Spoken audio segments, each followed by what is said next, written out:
The NBA draft is in the books, and what a night it was for all those players who fulfilled a lifelong dream of becoming an NBA player. But I'm more focused on one player in particular that the Bulls drafted with the number 38 selection, and that is Ayo Dosunmu. Yes, thank you for those who corrected the pronunciation for me. It is Ayo, not Ayo.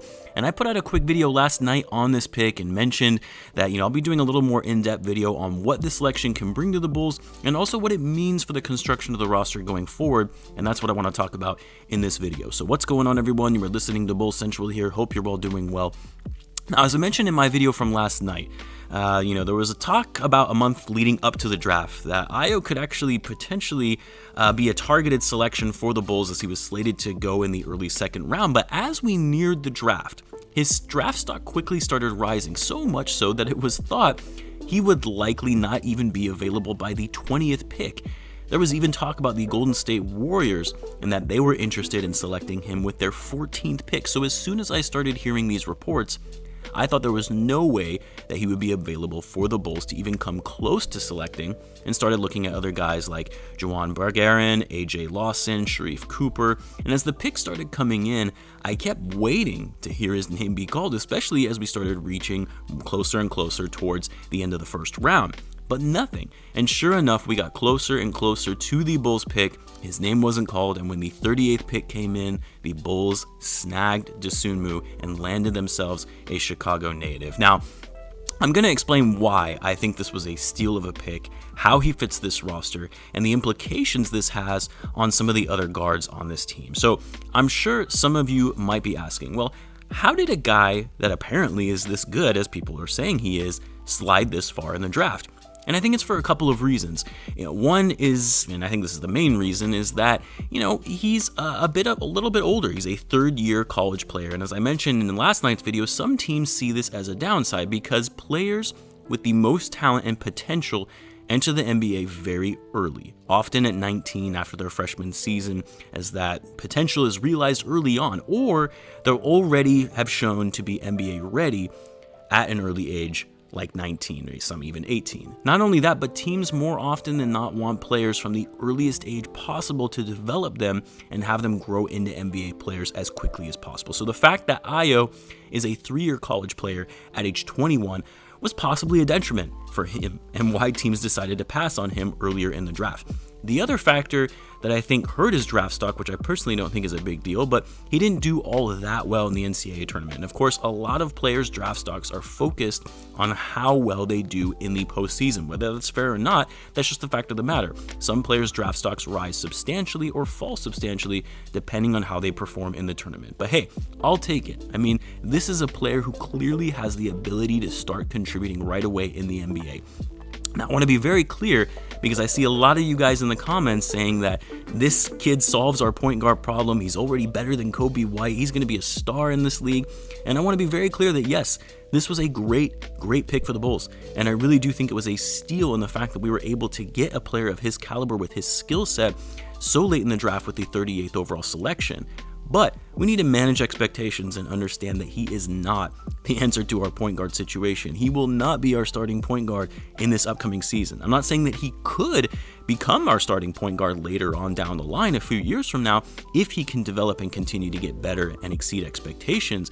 But in his rookie season, yes, he will be able to contribute, especially as it relates to scoring, but he is not going to be our starter. I'm not going to say that he's better than Coby White, not right off the bat anyway, and I wouldn't expect him to get that many minutes in his rookie season. My guess is he'll likely average anywhere between 12 to 16 minutes per game, which is actually a good amount of playing time for a rookie being selected in the second round.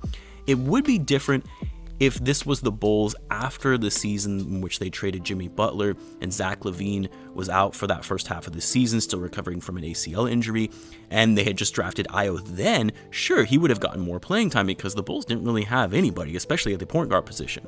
But that's not the case when you know Lavine is going to be getting the bulk of the minutes, the bulk of playing time at the 2. And as for the point guard position, well, hopefully the Bulls will be bringing in a point guard free agent who will be getting the majority of those starting minutes. We'll be finding out shortly how things will transpire on that when free agency begins on Monday. Now, How does this draft pick impact the Bulls' current roster? Well, as I mentioned in my last video, Dosunmu is a 6'5" combo guard who mainly played point guard in college, is very talented on both ends of the floor. He's crafty in his ball handling and playmaking, again, something the Bulls need. But not only that, he's a great scorer and is great at shooting from outside. The guy averaged 20.1 points per game in his junior season with Illinois, which, by the way, was one of the best teams in the country last year.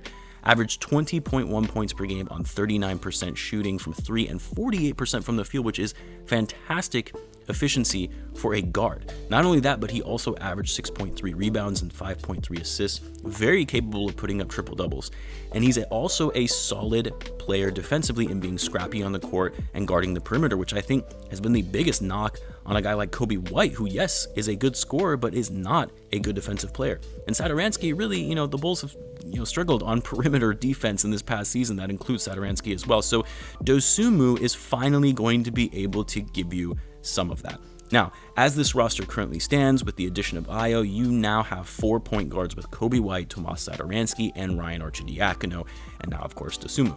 So not all of these guys are going to be on the team this upcoming season. The Bulls have until tomorrow to make a decision on their team option for Arcidiacono's $3 million contract in the final year of his deal, which I will say with a certainty there's no way that they're going to pick that up. I really do like Archie because he's such a hard worker, but he's not an NBA player, and especially with the amount of guards that the Bulls have right now, he just doesn't fit this team.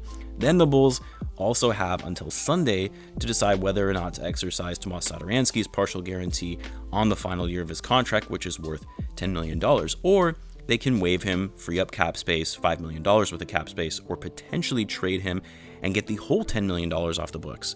Or, of course, they keep him. Now, I like Satoransky. I think he provides decent playmaking, but the fact of the matter is he's not a starting point guard in the NBA. And with the Bulls looking to pick up a starting point guard this offseason, and the fact that Coby White is significantly younger than Satoransky with still some upside potential and on a cheaper contract than Sato, with this draft selection as well, I think it's all but clear that the Bulls will likely not be bringing back Satoransky. Whether that means they decline fully guaranteeing his contract or waive him, or they look to trade him to try to get some value for him in return, which is the most ideal scenario.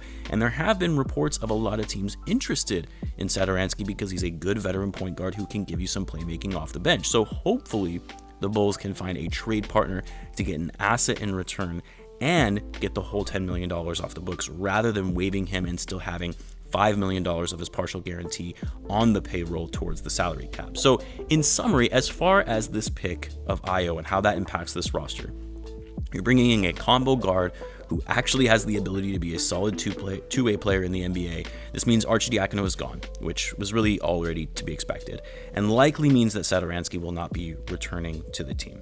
Not only that, but this also does have a potential to impact Coby White and whether or not he could get traded if it means finding an opportunity for the Bulls to snag their starting point guard they have been looking for. Because by drafting Ayo, this gives the Bulls flexibility in having a backup option at the point without the need for keeping Satoransky or Coby White. Again, if they bring in a starting point guard like a Lonzo Ball, a Spencer Dinwiddie, or any of the other point guards that are going to be available as free agents. Now, I personally hope the Bulls do keep Coby White, as I think it would be a mistake to move on from him this early in his career, especially given Coby still has upside potential. The guy has incredibly strong work ethic in wanting to get better and working hard to get there. It is unfortunate he recently suffered that shoulder injury, which you would hope won't impact his play going forward, but as much as I want the Bulls to hold on to Coby White, even if it means a great scoring spark off the bench is what his role would be, if there was an opportunity for a big trade in which Coby White needed to be included in a trade package to bring in an elite point guard, then yes, you have to do it. And the point really being here is that now you have the flexibility to move on from Coby and or Sato if needed, because you now have Ayo as a fallback for the point guard role coming off the bench. I know I said it last night, but I really like this pick for it being the 38th selection. I know I've been down on second round picks because I've said before they're so few and far between in finding quality talent that late in the draft, but I really do think the Bulls picked up a good one here who is being overlooked for wrong reasons. I like the fact that he's a little older and can start contributing off the bench right away. I love that he's from Chicago and was a big Bulls fan growing up. That'll motivate him even further to want to be the best player he can be playing in his home city. Again, I don't think he's going to be a superstar in this league like some people are thinking. I don't think he's going to be a starting point guard, at least not right away. And I don't think he's going to be the answer for the Bulls and that missing piece at the guard position. But this is a great step in that right direction, a great piece that can contribute on both ends of the floor. I want to know what you guys think though. How do you think this pick will impact the Bulls roster for this season? Do you think this spells the end for guys like Tomas Satoransky or even Coby White? Let me know in the comments, and as always, be sure to subscribe if you're a Bulls fan, as I do post daily Bulls content. Thanks again for tuning in, guys, and I will catch you in the next one.